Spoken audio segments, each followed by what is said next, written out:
Au nom d'Allah, le tout miséricordieux, le très miséricordieux. Tahaha, nous n'avons point fait descendre sur toi le Coran pour que tu sois malheureux, si ce n'est qu'un rappel pour celui qui redoute Allah, et comme une révélation émanant de celui qui a créé la terre et les cieux sublimes. Le tout miséricordieux s'est établi istawa sur le trône. À lui appartient ce qui est dans les cieux, sur la terre, ce qui est entre eux, et ce qui est sous le sol humide. Et si tu élèves la voix, il connaît certes les secrets, même les plus cachés. Allah, point de divinité que lui, il possède les noms les plus beaux. Le récit de Moïse t'est-il parvenu? Lorsqu'il vit du feu, il dit à sa famille, « Restez ici, je vois du feu de loin, peut-être vous en apporterai-je un tison, ou trouverai-je auprès du feu de quoi me guider. » Puis lorsqu'il y arriva, il fut interpellé. « Moïse, je suis ton Seigneur, enlève tes sandales, car tu es dans la vallée sacrée, Touwa. Moi je t'ai choisi, écoute donc ce qui va être révélé. Certes, c'est moi Allah, point de divinité que moi, adore-moi donc et accomplis la salate pour te souvenir de moi. L'heure va certes arriver, je la cache à peine pour que chaque âme soit rétribuée selon ses efforts. Que celui qui n'y croit pas et qui suit sa propre passion ne t'en détourne pas, sinon tu périras. Et qu'est-ce qu'il y a dans ta main droite, ô Moïse? Il dit, c'est mon bâton sur lequel je m'appuie qui me sert à effeuiller les arbres pour mes moutons, et j'en fais d'autres usages. Allah lui dit, jette-le, ô Moïse. Il le jeta, et le voici un serpent qui rampait. Allah dit, saisis-le et ne crains rien, nous le ramènerons à son premier état. Et serre ta main sous ton aisselle, elle en sortira blanche, sans aucun mal, et ce sera là un autre prodige, afin que nous te fassions voir de nos prodiges les plus importants. Rends-toi auprès de Pharaon, car il a outrepassé toute limite. Moïse dit, Seigneur, ouvre ma poitrine, et facilite ma mission, et dénoue un nœud en ma langue, afin qu'il comprenne mes paroles, et assigne-moi un assistant de ma famille, Aaron mon frère, accrois par lui ma force, et associe-le à ma mission, afin que nous te glorifions beaucoup, et que nous t'invoquions beaucoup. Et toi, certes, tu es très clairvoyant sur nous. Allah dit, ta demande est exaucée, ô Moïse. Et nous t'avons déjà favorisé une première fois, lorsque nous révélâmes à ta mère ce qui fut révélé. Mets-le dans le coffret, puis jette celui-ci dans les flots, pour qu'ensuite le fleuve le lance sur la rive. Et j'ai répandu sur toi une affection de ma part, afin que tu sois élevé sous mon œil. Et voilà que ta sœur te suivait en marchant et disait, puis-je vous indiquer quelqu'un qui se chargera de lui? Ainsi nous te rapportâmes à ta mère, afin que son œil se réjouisse et qu'elle ne s'afflige plus. Tu tuas ensuite un individu, nous te sauvâmes des craintes qui t'oppressaient, et nous t'imposâmes plusieurs épreuves. Puis tu demeuras des années durant chez les habitants de Madian. Ensuite tu es venu, ô Moïse, conformément à un décret. Et je t'ai assigné à moi-même. Pars, toi et ton frère, avec mes prodiges, et ne négligez pas de m'invoquer. Allez vers Pharaon, il s'est vraiment rebellé. Puis parlez-lui gentiment, peut-être se rappellera-t-il, ou me craindra-t-il. Ils dirent, ô notre Seigneur, nous craignons qu'il ne nous maltraite indûment ou qu'il dépasse les limites. Il dit, ne craignez rien, je suis avec vous, j'entends et je vois. Allez donc chez lui, puis dites-lui, nous sommes tous deux les messagers de ton Seigneur, envoie donc les enfants d'Israël en notre compagnie et ne les châtie plus. Nous sommes venus à toi avec une preuve de la part de ton Seigneur, et que la paix soit sur quiconque suit le droit chemin. Il nous a été révélé que le châtiment est pour celui qui refuse d'avoir foi et qui tourne le dos. Alors Pharaon dit, qui donc est votre Seigneur, ô Moïse? Notre Seigneur, dit Moïse, est celui qui a donné à chaque chose sa propre nature, puis l'a dirigée. Qu'en est-il donc des générations anciennes, dit Pharaon? Moïse dit, la connaissance de leur sort est auprès de mon Seigneur dans un livre. Mon Seigneur ne commet ni erreur ni oubli. C'est lui qui vous a assigné la terre comme berceau, et vous y a tracé des chemins, et qui du ciel a fait descendre de l'eau avec laquelle nous faisons germer des couples de plantes de toutes sortes. Mangez et faites paître votre bétail. Voilà bien là des signes pour les doués d'intelligence. C'est d'elle, la terre, que nous vous avons créée, et en elle nous vous retournerons, et d'elle nous vous ferons sortir une fois encore.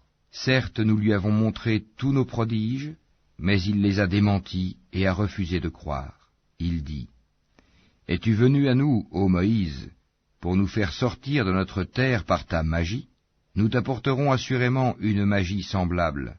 Fixe entre nous et toi un rendez-vous auquel ni nous ni toi ne manquerons, dans un lieu convenable. » Alors Moïse dit, « Votre rendez-vous, c'est le jour de la fête, et que les gens se rassemblent dans la matinée. » Pharaon donc se retira, ensuite il rassembla sa ruse, puis vint au rendez-vous. Moïse leur dit, « Malheur à vous, ne forgez pas de mensonges contre Allah, sinon par un châtiment il vous anéantira. Celui qui forge un mensonge est perdu. » Là-dessus, ils se mirent à disputer entre eux de leur affaire, et tinrent secrète leur discussion. Ils dirent, « Voici deux magiciens, qui par leur magie veulent vous faire abandonner votre terre et emporter votre doctrine idéale. Rassemblez donc votre ruse, puis venez en rang serré, et celui qui aura le dessus aujourd'hui aura réussi. » Ils dirent, « Ô Moïse, ou tu jettes le premier ton bâton, ou que nous soyons les premiers à jeter. » Il dit, « Jetez plutôt. » Et voilà que leurs cordes et leurs bâtons lui parurent ramper par l'effet de leur magie. Moïse ressentit quelque peur en lui-même. Nous lui dîmes, « N'aie pas peur, c'est toi qui auras le dessus. Jette ce qu'il y a dans ta main droite, cela dévorera ce qu'ils ont fabriqué. Ce qu'ils ont fabriqué n'est qu'une ruse de magicien, et le magicien ne réussit pas, où qu'il soit. » Les magiciens se jetèrent prosternés, disant, « Nous avons foi en le Seigneur d'Aaron et de Moïse. » Alors Pharaon dit, « Avez-vous cru en lui avant que je ne vous y autorise? C'est lui votre chef qui vous a enseigné la magie. Je vous ferai sûrement couper mains et jambes opposées, et vous ferai crucifier au tronc des palmiers, et vous saurez avec certitude qui de nous est plus fort en châtiment, et qui est le plus durable. Par celui qui nous a créés, dirent-ils, nous ne te préférerons jamais à ce qui nous est parvenu comme preuve évidente. Décrète donc ce que tu as à décréter, tes décrets ne touchent que cette présente vie. Nous croyons en notre Seigneur, afin qu'il nous pardonne nos fautes, ainsi que la magie à laquelle tu nous as contraints. Et Allah est meilleur et éternel. Quiconque vient en criminel à son Seigneur aura certes l'enfer, où il ne meurt ni ne vit. Et quiconque vient auprès de lui en croyant, après avoir fait de bonnes œuvres, voilà donc ceux qui auront les plus hauts rangs. Les jardins du séjour éternel, sous lesquels coulent les ruisseaux, où ils demeureront éternellement, et voilà la récompense de ceux qui se purifient de la mécréance et des péchés. Nous révélâmes à Moïse, pars la nuit à la tête de mes serviteurs, puis trace-leur un passage à sec dans la mer, sans craindre une poursuite et sans éprouver aucune peur. Pharaon les poursuit avec ses armées, la mer les submergea bel et bien. Pharaon égara ainsi son peuple, et ne le mit pas sur le droit chemin.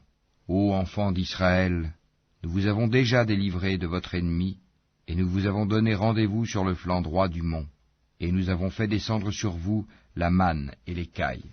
Mangez des bonnes choses que nous vous avons attribuées, et ne vous montrez pas ingrats, sinon ma colère s'abattra sur vous, et celui sur qui ma colère s'abat va sûrement vers l'abîme. Et je suis grand pardonneur à celui qui se repent, croit, fait bonne œuvre, puis se met sur le bon chemin.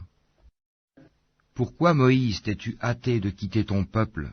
Ils sont là sur mes traces, dit Moïse, et je me suis hâté vers toi, Seigneur, afin que tu sois satisfait. Allah dit, nous avons mis ton peuple à l'épreuve après ton départ, et le Samiri les a égarés. Moïse retourna donc vers son peuple, courroucé et chagriné. Il dit, ô mon peuple, votre Seigneur ne vous a-t-il pas déjà fait une belle promesse? L'alliance a-t-elle donc été trop longue pour vous? Ou avez-vous désiré que la colère de votre Seigneur s'abatte sur vous pour avoir trahi votre engagement envers moi? Ils dirent, ce n'est pas de notre propre gré que nous avons manqué à notre engagement envers toi, mais nous fûmes chargés de fardeaux d'ornement du peuple de Pharaon, nous les avons donc jetés sur le feu, tout comme le Samiri les a lancés. Puis il en a fait sortir pour eux un veau, un corps à mugissement, et ils ont dit, c'est votre divinité et la divinité de Moïse. Il a donc oublié. Quoi? Ne voyait-il pas que le veau ne leur rendait aucune parole, et qu'il ne possédait aucun moyen de leur nuire ou de leur faire du bien? Certes, Aaron leur avait bien dit auparavant, ô mon peuple, vous êtes tombés dans la tentation à cause du veau. Or c'est le tout miséricordieux qui est vraiment votre Seigneur. Suivez-moi donc et obéissez à mon commandement. Ils dirent, nous continuerons à y être attachés jusqu'à ce que Moïse retourne vers nous. Alors Moïse dit, qu'est-ce qui t'a empêché, Aaron, quand tu les as vus s'égarer, de me suivre? As-tu donc désobéi à mon commandement? Aaron dit, ô fils de ma mère, ne me prends ni par la barbe ni par la tête. Je craignais que tu ne dises, tu as divisé les enfants d'Israël et tu n'as pas observé mes ordres. Alors Moïse dit, quel a été ton dessein, ô Samiri? Il dit, j'ai vu ce qu'ils n'ont pas vu. J'ai donc pris une poignée de la trace de l'envoyé, puis je l'ai lancé. Voilà ce que mon âme m'a suggéré. Va-t'en, dit Moïse. Dans la vie, tu auras à dire à tout le monde, ne me touchez pas, et il y aura pour toi un rendez-vous que tu ne pourras manquer. Regarde ta divinité que tu as adorée avec assiduité. Nous la brûlerons, certes, et ensuite nous disperserons sa cendre dans les flots. En vérité, votre seul Dieu est Allah, en dehors de qui il n'y a point de divinité. De sa science, il embrasse tout. C'est ainsi que nous te racontons les récits de ce qui s'est passé. C'est bien un rappel de notre part que nous t'avons apporté. Quiconque s'en détourne de ce Coran portera au jour de la résurrection un fardeau. Ils resteront éternellement dans cet état, et quel mauvais fardeau pour eux au jour de la résurrection.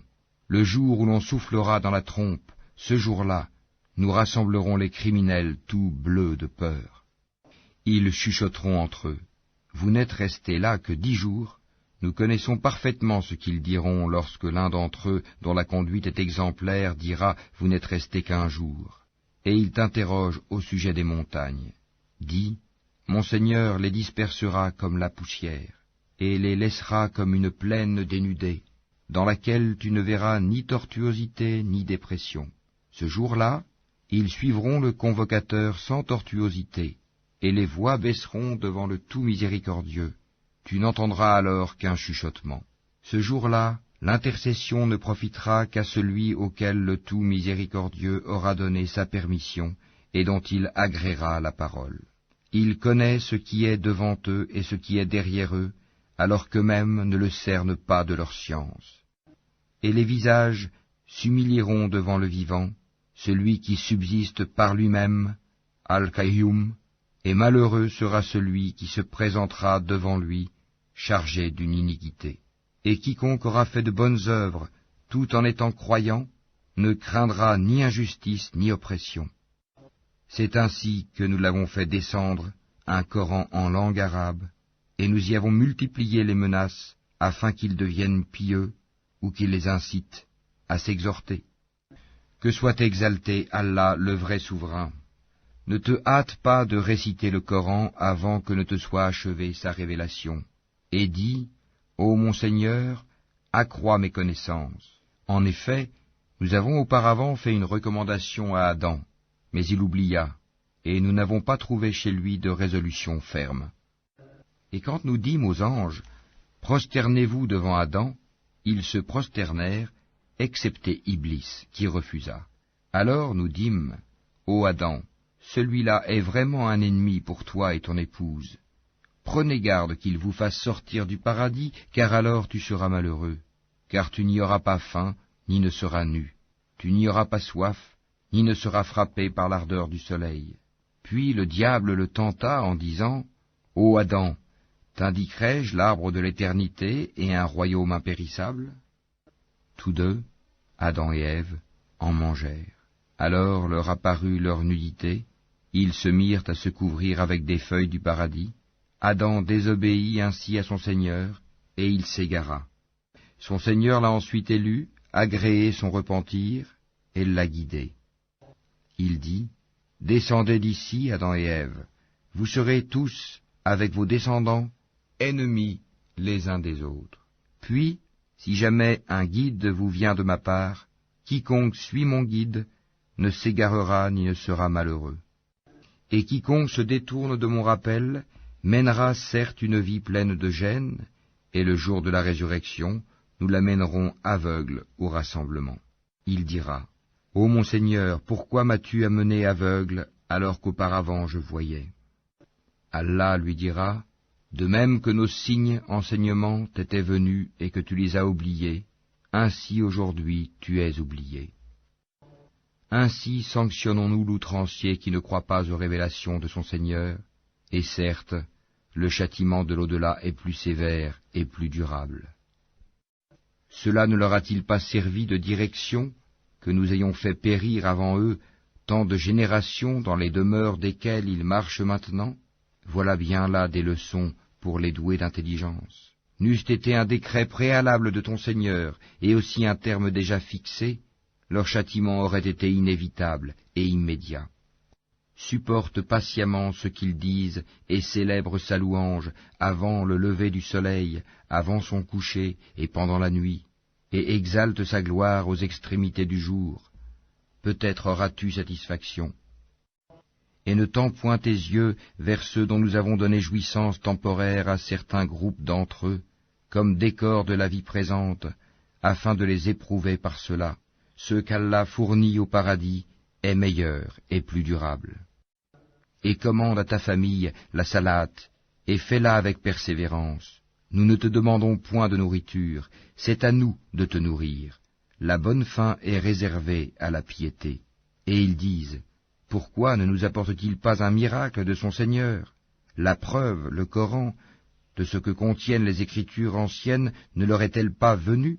Et si nous les avions fait périr par un châtiment avant lui, Mohammed, ils auraient certainement dit, ô notre Seigneur, pourquoi ne nous as-tu pas envoyé de messagers? Nous aurions alors suivi tes enseignements avant d'avoir été humiliés et jetés dans l'ignominie. Dis, chacun attend. Attendez donc, vous saurez bien